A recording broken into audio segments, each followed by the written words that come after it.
एक रेलवे अधिकारी को लेकर के रेल मंत्रालय और department of personal and training में ठन गई है।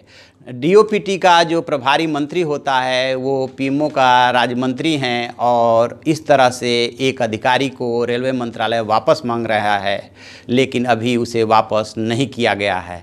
क्या है मसला, क्यों ऐसा हुआ, मैं आपको बताऊंगा। मैं हूं विद्याशंकर तिवारी, इंडिया न्यूज़ के डिजिटल चैनल इन खबर के लिए।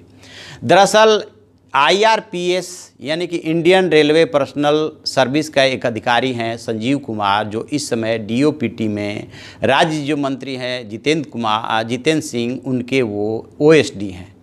और उन्होंने एक आर्टिकल लिखा रेल समाचार.com और nationwheels.com में, जिसमें उन्होंने अपने पैटर्नल, जहां से वो जिस मंत्रालय से ताल्लुक़ रखते हैं, उस रेलवे मंत्रालय और अपने रेल मंत्री की कार्यप्रणाली पे उन्होंने उंगली उठा दी। उसके बाद जब इस बात की जानकारी मंत्रालय को हुई, यानी कि उनका जो जहां से वो ताल्लुक़ रखते हैं ओरिजिनली, उस रेलवे मंत्रालय को हुई, तो 28 दिसंबर को रेलवे बोर्ड के सचिव हैं रजनीश सहाय, उन्होंने एक चिट्ठी लिखी डीओपीटी सचिव C चंद्रमौली को कि इस अफसर को उनके वापस कैडर में रिपेट्रिएट कर दिया जाए, वापस भेज दिया जाए, ताकि इस मामले में उचित कार्रवाई की जा सके।